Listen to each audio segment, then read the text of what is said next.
You're watching Running Shoes Guru. My name's Brandon, and this is my full review of the Adidas Prime X STRUNG.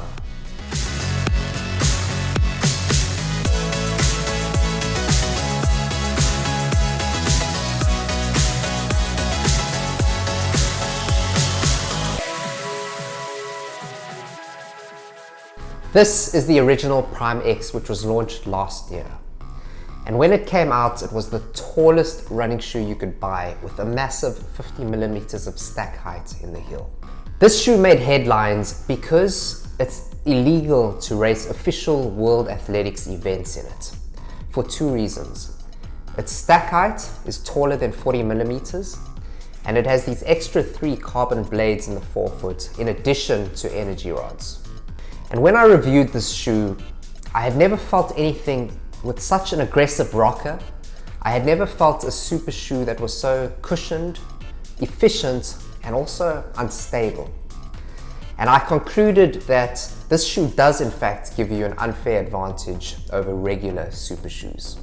One of the Prime X's big weaknesses was in its lacing area, specifically this area over here. I found that there wasn't enough padding to protect my foot from the ice stays. So there was uncomfortable pressure on the top of my foot. This year's Prime X STRUNG is an upper-only update, and it weighs 9 ounces or 255 grams, which is only a slight increase over last year's version, which came in at 8.9 ounces or 251 grams. The price, however, has seen a big increase. It now costs a jaw-dropping $300 US, which is $25 more than last year's version, and one of the most expensive super shoes you can buy. My first run in the Prime X STRUNG was a strength workout, which consisted of 2 times 4.8 kilometers, and I really enjoyed that workout. The ride felt exactly the same as last year's version. It felt cushioned and extremely fast because of the extreme rocker.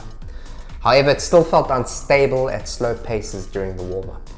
The upper felt a lot more comfortable. It felt softer, it conformed to my foot better, and it didn't have that uncomfortable poking sensation on the top of my foot, which the previous version had.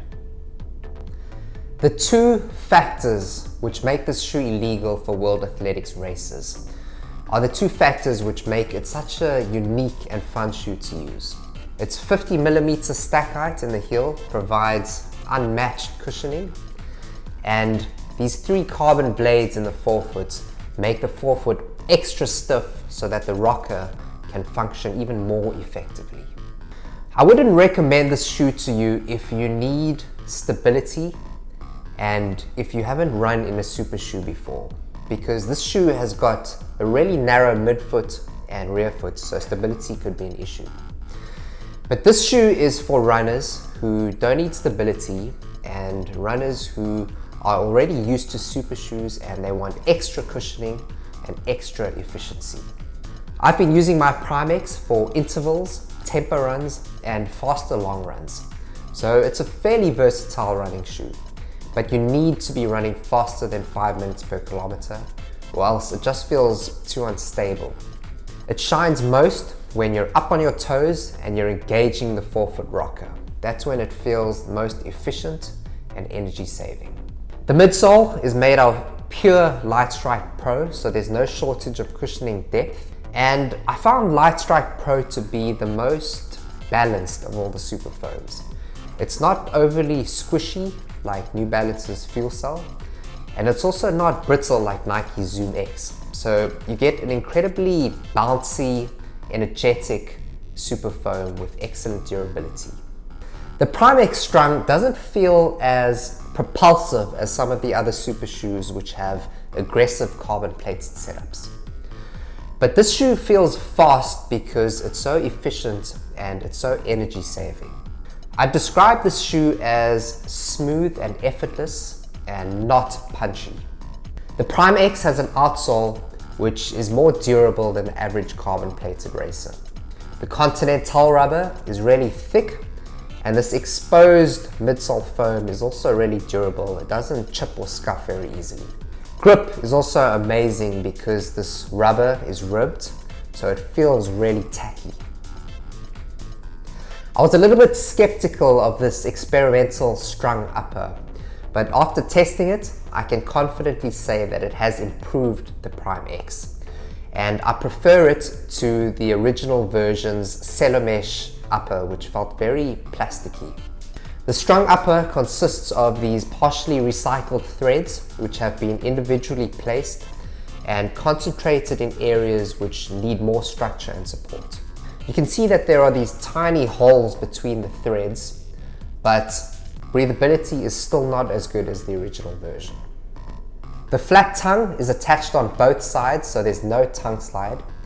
And the most important update to the upper is that they've moved the eye stays to the outside of the shoe, so there's no irritation on the top of your foot. The heel tab can either be worn down or up, but I mostly fold it down so that there's no irritation on my Achilles. Another new addition is that there are these padded strips on the inside of the collar, and this makes the area around your ankle feel much more comfortable. The first version didn't have these pads. The fit of the Prime X Strung is really roomy, but I still recommend going true to size unless you want a really snug race-like feel.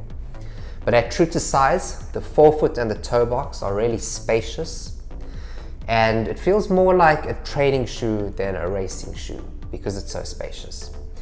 Wide-footed runners should also have no problems with this upper.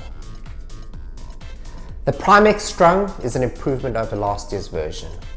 The upper no longer digs into the top of your foot, and the material it's made from is more flexible, softer, and overall more comfortable. Is it worth $300 though? No, I don't think so. There are much cheaper options you can buy. For $250, you can buy something which is lighter and more versatile. But the Prime X Strung, however, is in my opinion the most fun, fast shoe you can buy. This shoe features the most heavily rocketed ride ever on a running shoe, so it feels extremely efficient. Its stack height also keeps your legs fresh on any distance. There's a reason why such tall shoes were banned from competition, and once you've run in the Prime X Strung, you'll understand why. If you've run in any of the Prime X versions, let me know down in the comment section below if you agree with me. Thanks for watching, and please remember to like the video and subscribe to Running Shoes Guru.